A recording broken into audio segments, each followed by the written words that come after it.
Well, hello, everyone, and welcome. Happy Thursday to you all. And really looking forward to our time together today. So, if you have been curious about Akkermansia and this next generation in probiotics and really how using these products in your private practice can help your clients and really elevate their results, then you are definitely in the right place today.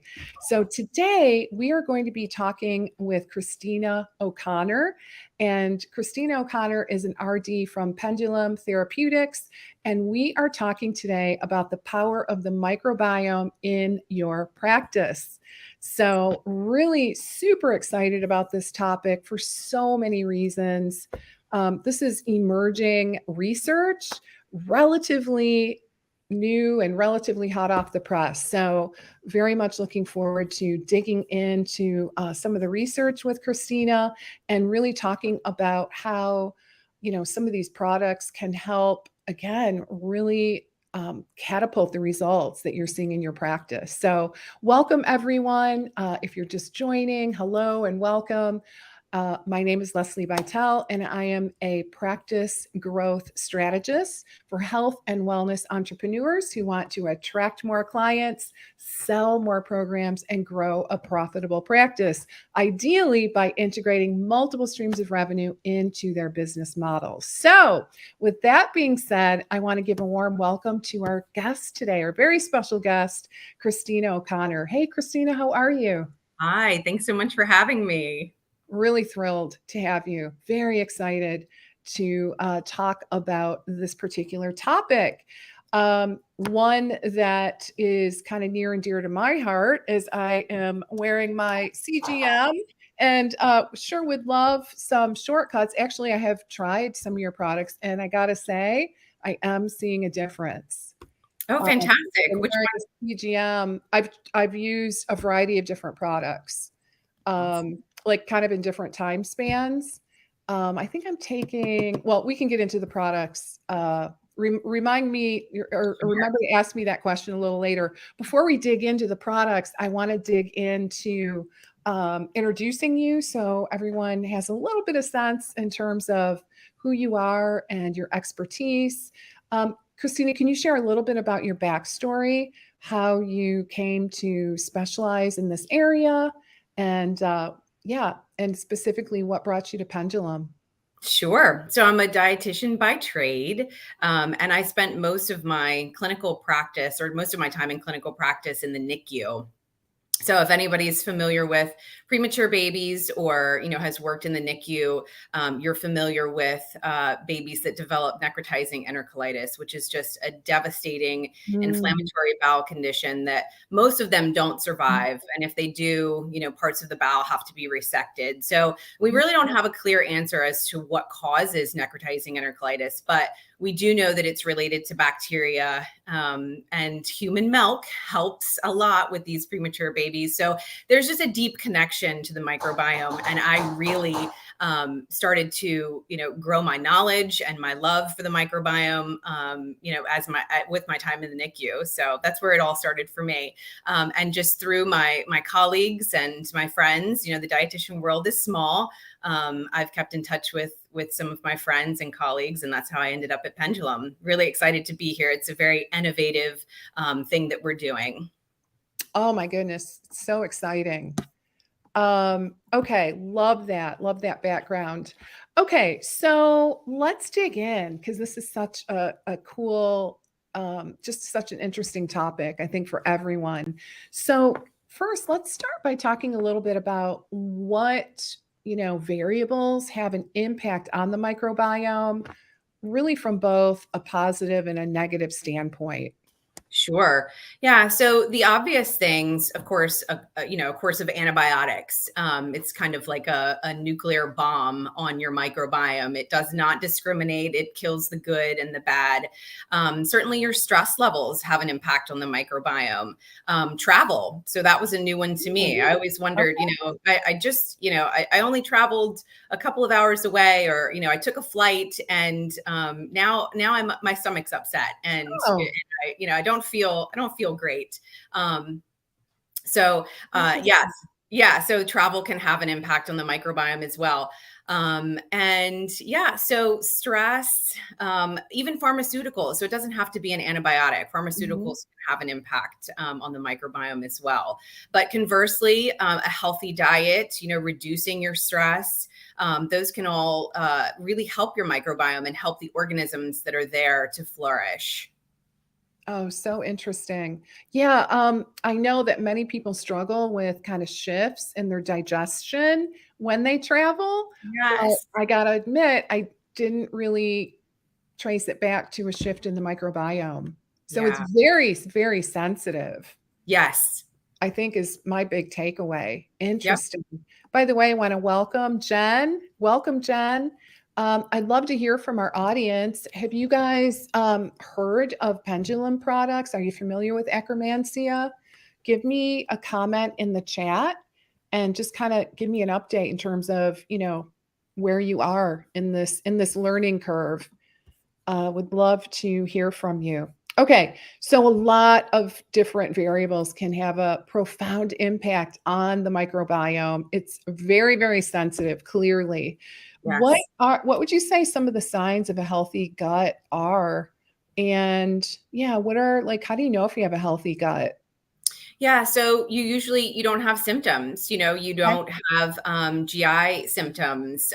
You have regular bowel movement. So I know Mhm. dietitians love to talk about poop. So, and I'm no exception. So if you're familiar with the Bristol stool chart, like looking for a 3 or a 4 Mhm. is an indication of healthy stool. And you're looking for at least one bowel movement a day, and just a body that does not have inflammation. And inflammation shows up in different ways for different folks. So it may show up on the skin for some people and look like eczema, but an IBD or an IBS is also inflammation. So really and truly, just lack of inflammation and healthy bowel movements and just the lack of symptoms. Got it. Okay. And why would you say so many people are experiencing kind of the poor gut health Yeah, today?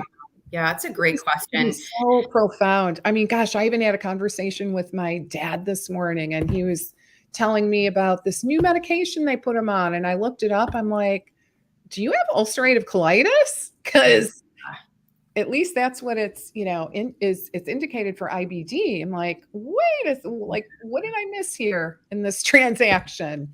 I know that's a whole nother set of, I mean, that's pretty major, but just in general, why are people so struggling with poor gut health today? Just really seems to be on the rise. Yeah, and I think people really don't understand the importance of their gut health.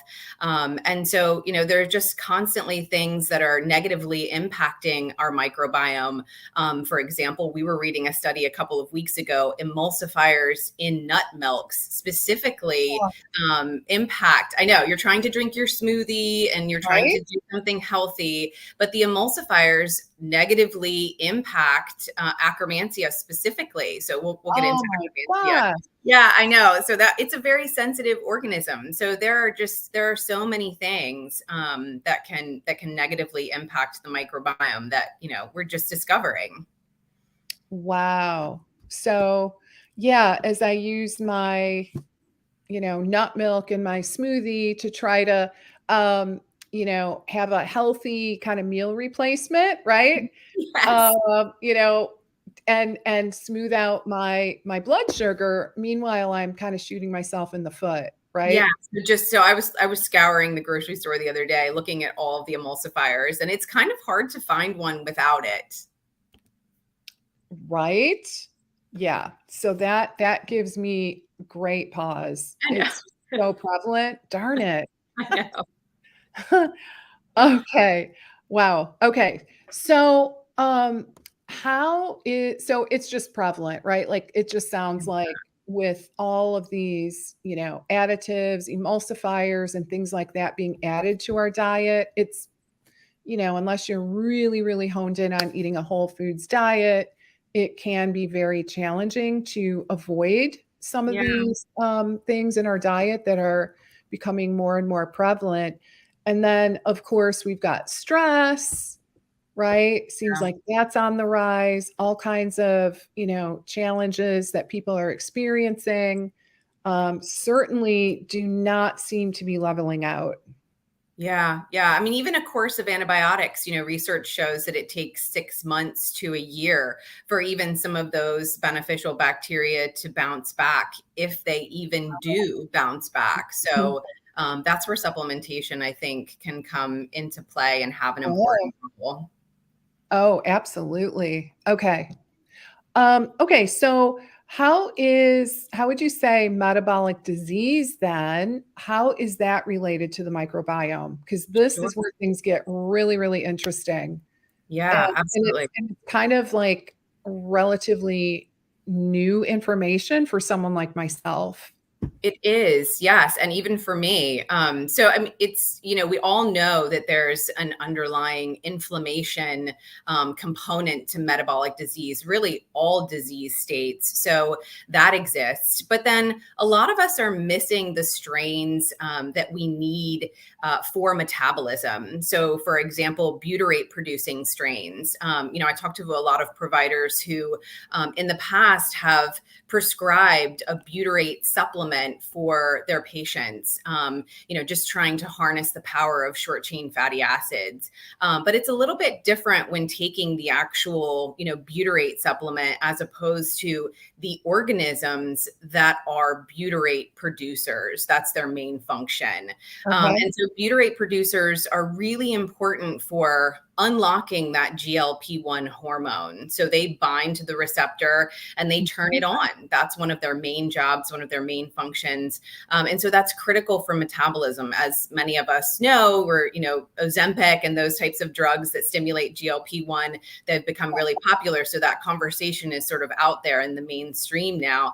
But GLP-1 is how you get those metabolism benefits: increased insulin sensitivity, Okay. increased satiety, a change in your food cravings for the better. Okay.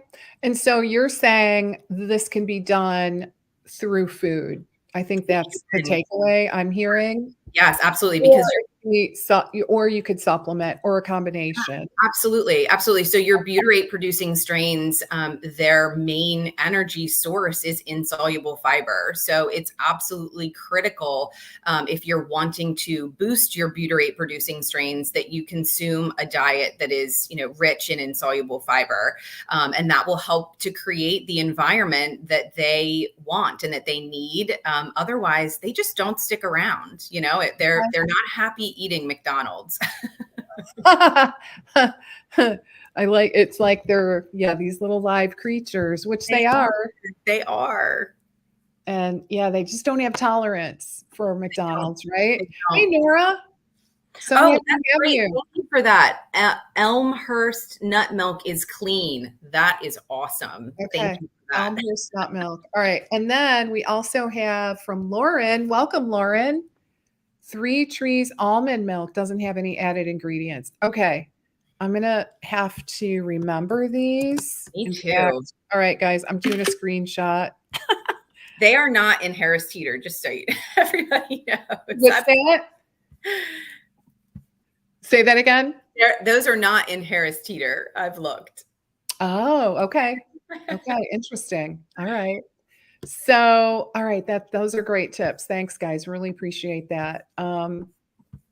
Definitely, I'm going to swap out what I'm currently using because pretty sure it is not doing me any favors. But I honestly, I didn't know. I didn't know that it's kind of shooting myself in the foot. Yeah. I mean, I Yeah. knew emulsifiers not the best, Right. right? Like Right. I know that, but I didn't realize it directly kind of counteracts what I'm trying to do. Right? Yeah. So definitely oh, okay. And then we have another user. I'm sorry, I can't see who I can't see your name. Facebook is very persnickety, but this person makes his or her own almond milk in the Vitamix. Okay. Or Viramix. I think that means Vitamix maybe. I think so. Anyway, that's a great idea too. Okay. Good ideas. I love it. Me All too. right. So, all right. So is there anything you want to add in terms of how metabolic disease is related to the microbiome?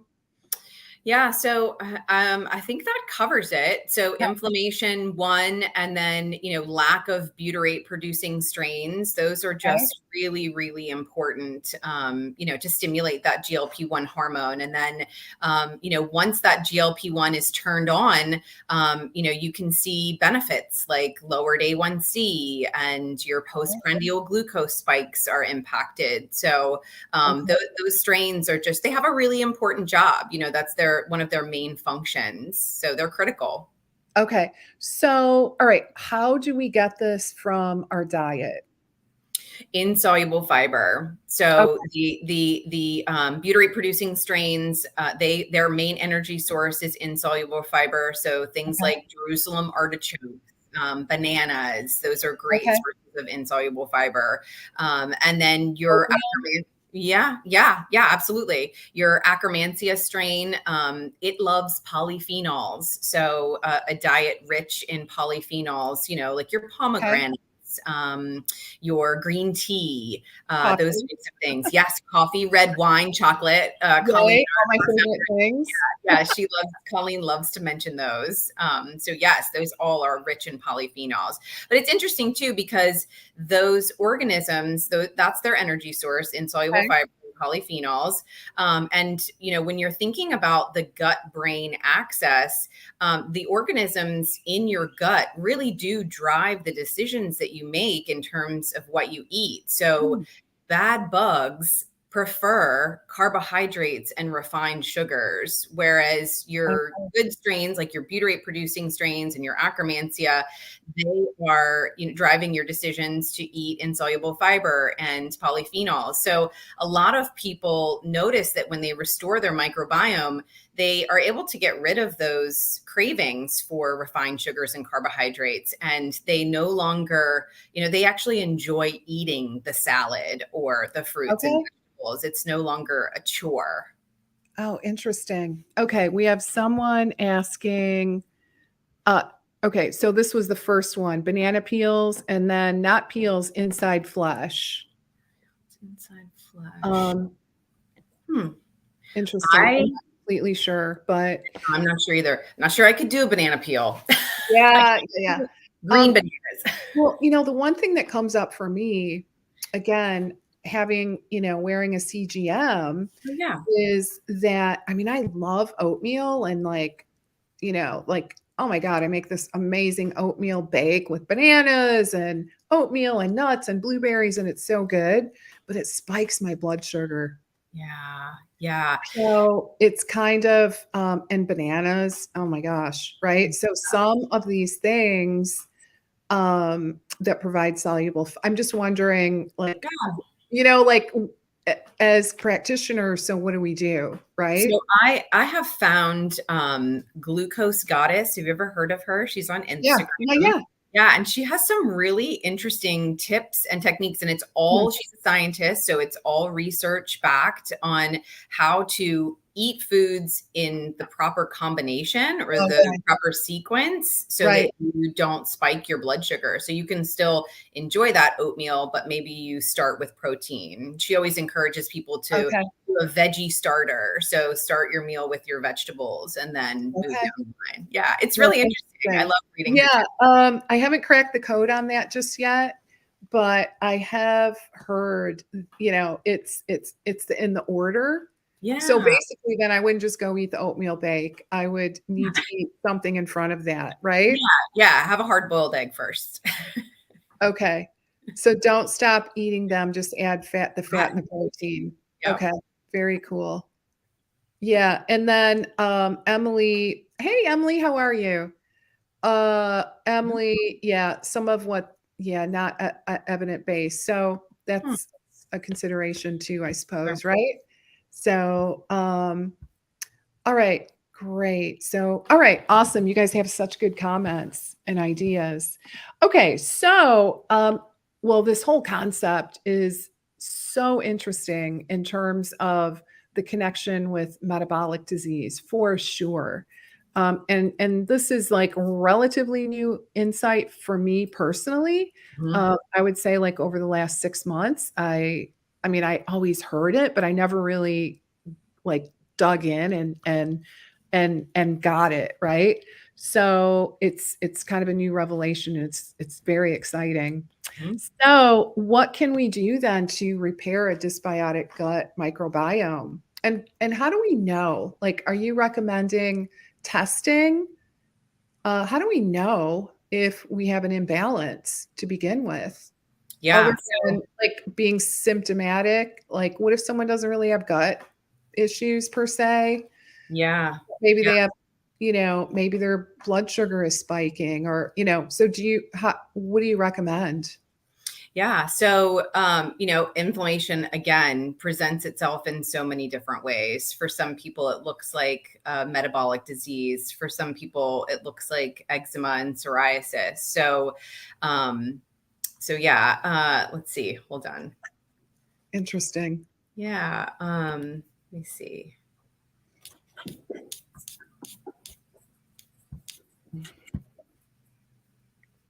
Let's see. While you're looking that up. Hey, Jen, glucose control has really helped her with her blood sugar spikes and tolerance of higher carb foods. Oh, interesting.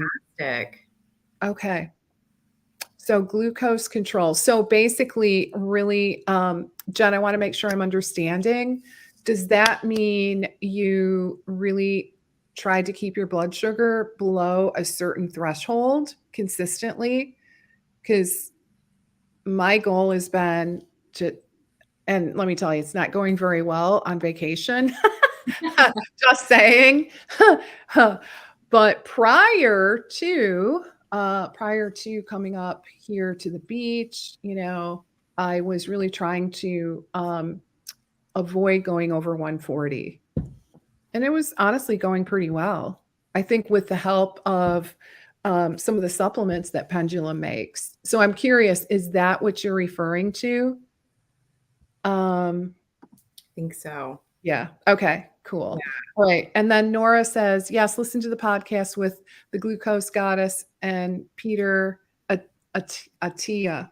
Mm-hmm. No studies as of yet, but the results of their guidance is compelling. Okay, great. I didn't realize they Interesting had. information for sure. Okay.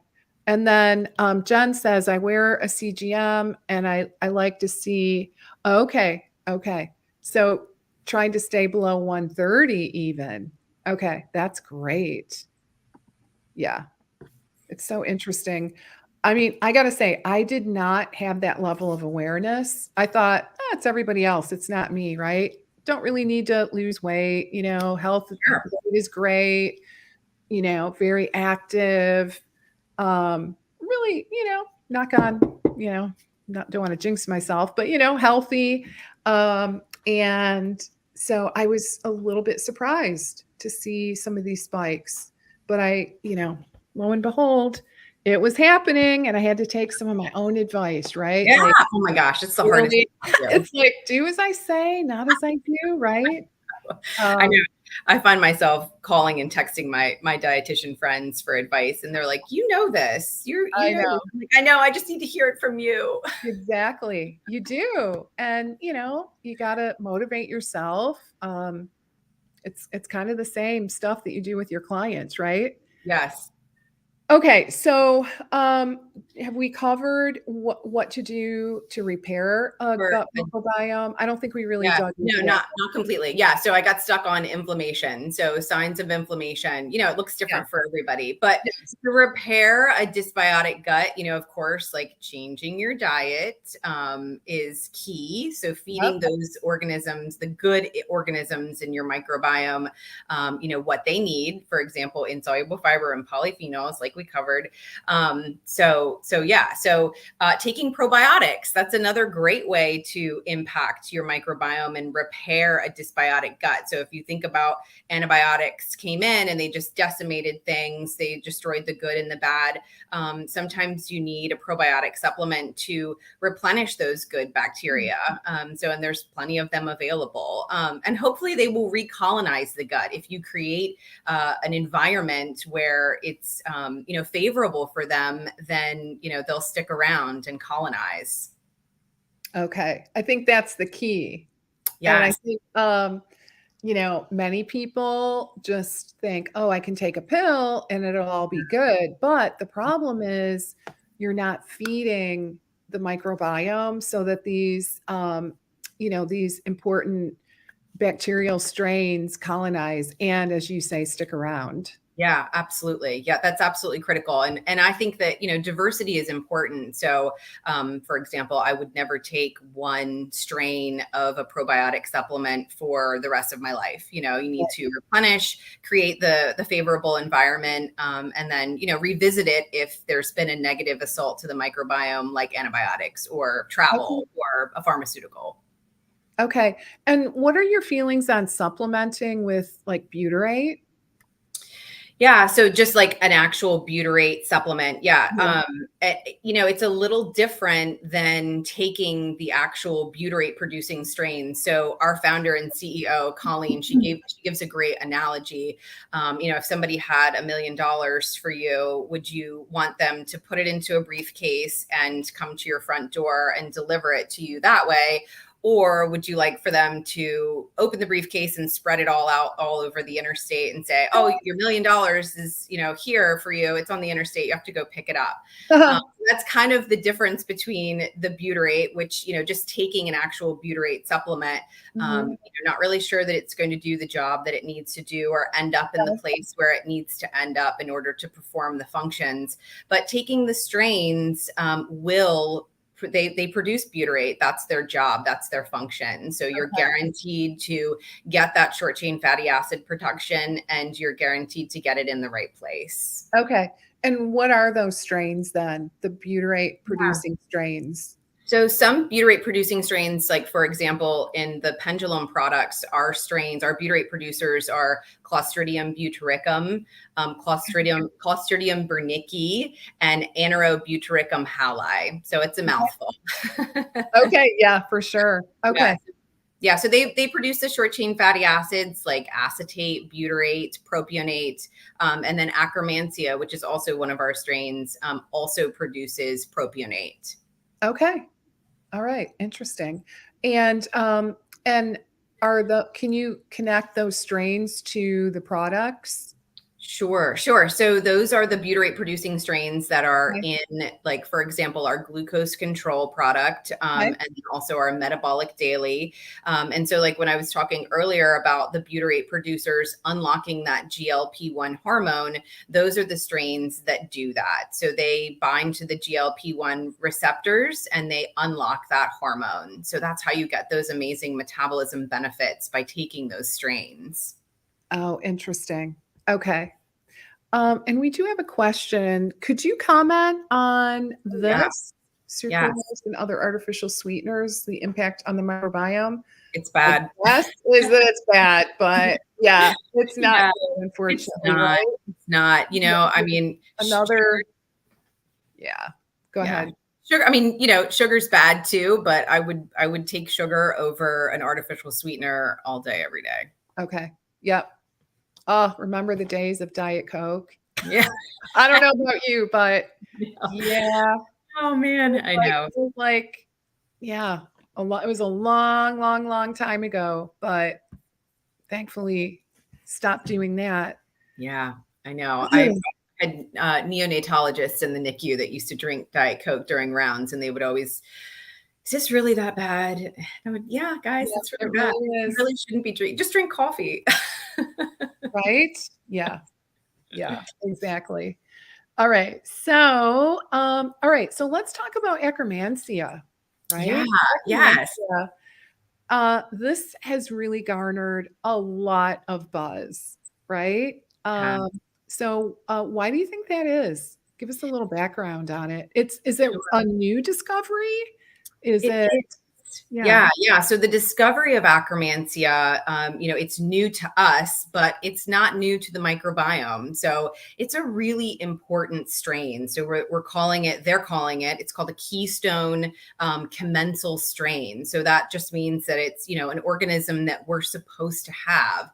And sadly, the large majority of the population does not, for all of the reasons that we talked about before that, all of the negative assaults to the microbiome. And Akkermansia is a very sensitive organism.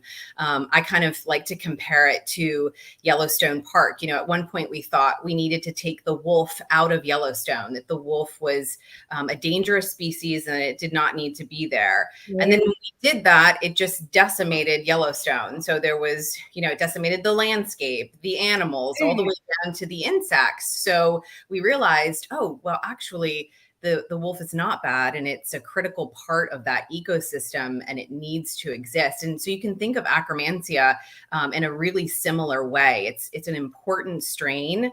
It does an incredible function, which I can go into if you'd like me to. Yeah, that'd be great. Yeah. So it has a really interesting mechanism of action. Its full name is Akkermansia mucinophila. So that just means that it's a mucin-loving organism. And mucin, as some of you probably know, lives in that mucus layer that's on top of the epithelial cells. And that mucus layer is responsible for gut barrier function. It needs to be fresh, it needs to be thick, and it needs to cover all of the epithelial cells. When it's not thick, when it's not renewed, you're just leaving yourself open for intestinal permeability. Things like water and nutrients, they're supposed to cross that intestinal barrier. But things like pathogenic organisms and bacteria are not. And when they do cross that barrier, that's when, the body reacts with inflammation. So like we were talking about earlier, inflammation is really the underlying smoldering cause of all of disease states. So it's critical to reduce intestinal permeability. And it's funny, as a dietitian, when I first, learned about leaky gut, I thought, there's no way our guts are leaky. That's just not possible. Right. Why would it be leaky?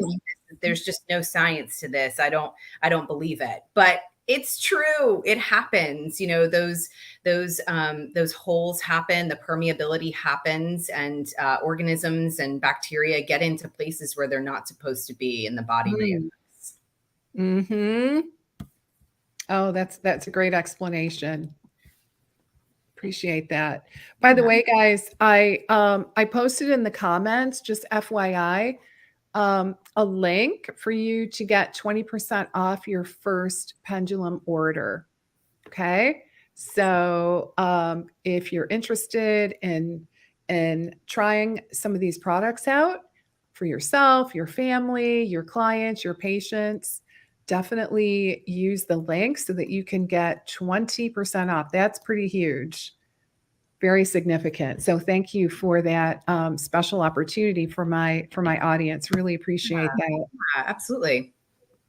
All right. So let's talk a little bit about how providers can help their patients, and build a business through using Pendulum probiotics. Yeah. So and that's my job at Pendulum, is to interact with providers and get them started. And then, just really collect that information and see how the products are working with their patients in all kinds of different disease states. So you can earn, I've heard you, Leslie, talk about, dietitians and their business and earning that passive income. And so that's definitely something that you can do through Pendulum as an affiliate. And you can also, I believe that FullScript has an affiliate program as well. And our products are there. So you can take advantage of our products being on FullScript and on Emerson as well. Okay. Yeah, definitely. I've seen them on both of those platforms. So very helpful to have them in a variety of places. So but the caveat is, if you want to get 20% off, you got to order direct. Yes. Right? Yes. And yes. And you put that, I don't see your chat, but yeah. Yep. Awesome. Perfect. So, yep. So there you go. Anything else you want to add in terms of, the opportunity to build revenue, and especially that coveted passive income, right? Yeah. So very important. Yeah. Yeah. So if you are seeing patients that are struggling with maybe full blown type 2 diabetes, or they're just having trouble, managing their glucose levels, or you suspect gut permeability, and is that being the reason that they're inflamed, these products are really incredible, and they're really helping a lot of people. So yeah, I encourage you to give them a try. I have a lot of providers that try them on themselves first, to see, their effectiveness before they recommend to their patients. So we have a team of dietitians here at Pendulum, to help providers get started using the products in their practice. So. Yeah, and one other thing, because I know this is what I wanted. I wanted to see the research before I, dug in Yeah, and kind of like recommended the products. sure. Where can practitioners get their hands on some of these actual studies? Sure. Yeah. So, and I can just briefly touch on, how much time do we have? 10 minutes. Okay, yeah. So I can just briefly touch on the research, but you can always go to our website. If you create a provider account with Pendulum, you'll have access to our resources. That includes our studies, studies that we're involved in that are up and coming. Patient detail aids, protocols for providers. So there's just a nice library of resources for providers there. But our glucose control product does have a double-blind, randomized, placebo-controlled trial attached to it. So as many of you know, that's the gold standard. So in that trial, we were looking at type 2 diabetics, newly diagnosed type 2 diabetics. And we gave them our glucose control product for a 3-month period of time. We wanted to look at their A1C, and we wanted to look at their postprandial glucose spikes. So we gave them a boost drink and looked at their glucose spikes over a 90-minute period of time.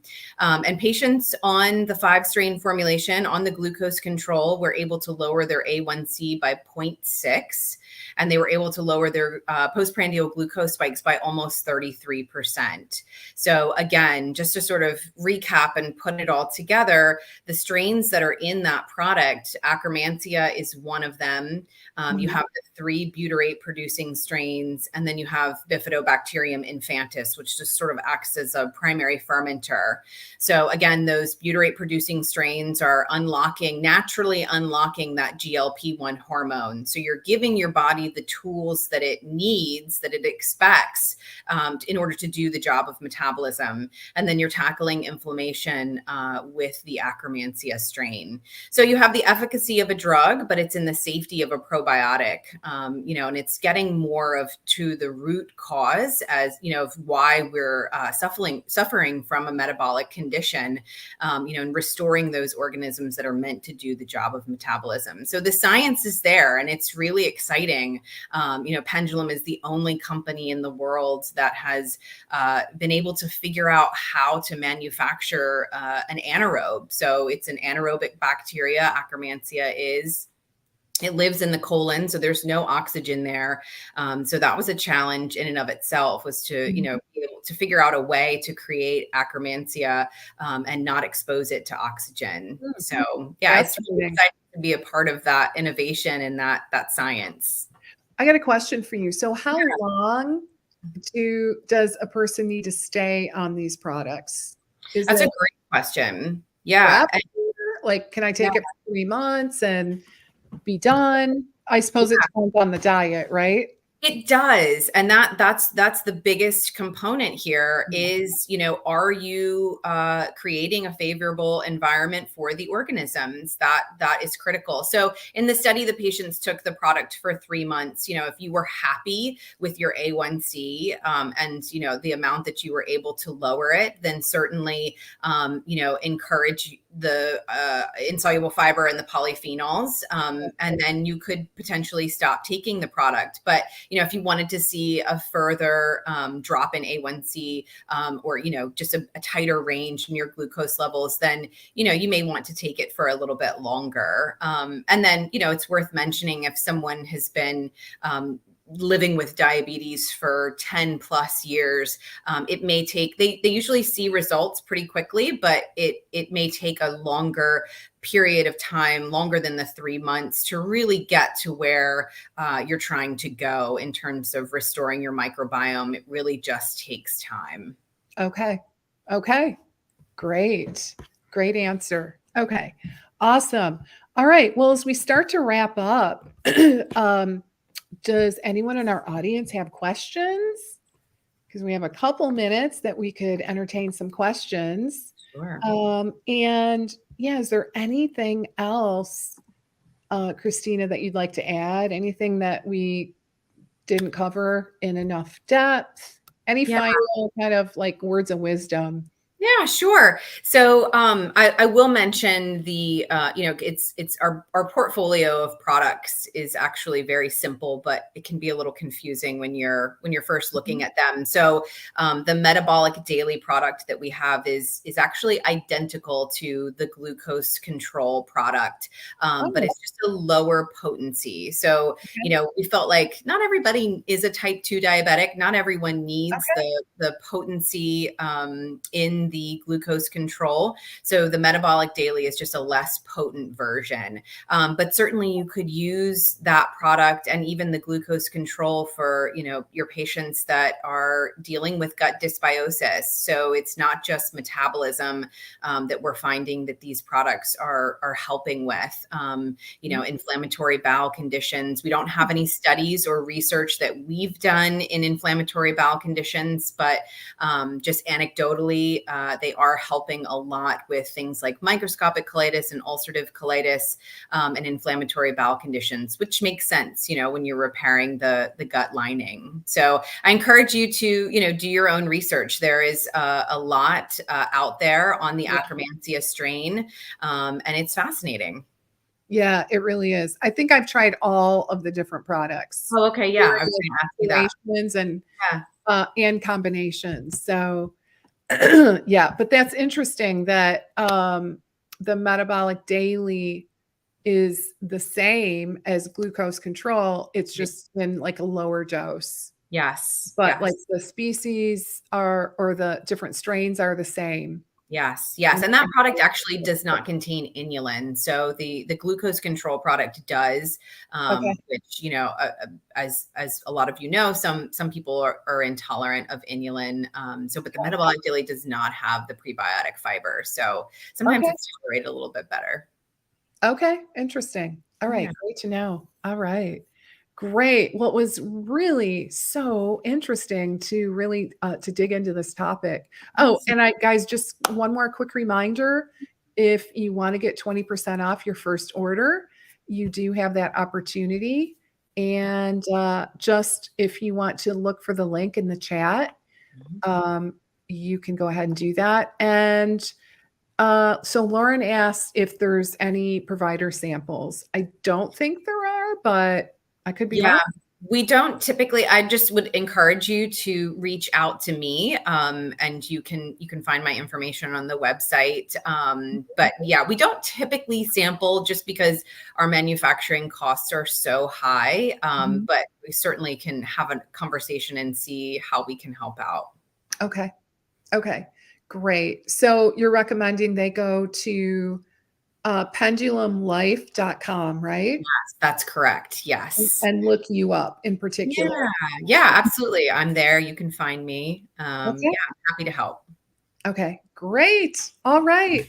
I love this conversation so very much, especially just thinking how it's just so evolved, right? It makes me personally just so happy. Ooh, it kind of gives me the chills a little bit just to be in this emerging field, right? Where it's just so exciting, really. So I hope you guys all, I don't know, have that sense of excitement around what's possible, and just this emerging research that's coming out that just feels so profound and so helpful, right? For so many people that are struggling with, metabolic issues. Yeah. So let's go help those people, right? Absolutely. I'm hoping that's the takeaway today. and that you guys have, potentially some new tools in your toolbox to be able to help your clients successfully. So thank you so very much for your time today, Christina. I really enjoyed it. And thanks to all of you that joined in on the conversation today. If you are listening to the replay, I still would love to hear from you. So give me a comment. Let me know your thoughts. If you're familiar with Pendulum products, if you're familiar with Akkermansia, or any of the above, would love to hear from you. All right, guys. So we are going to call it today. I hope you have a great rest of your day. And gosh, we're upcoming on a holiday weekend, aren't we? Right? Or a holiday, I guess, week next week. Yeah. But we will see you next week. Same time, same place. So be safe, everyone. And I'll look forward to seeing you all soon. Bye for now. Bye.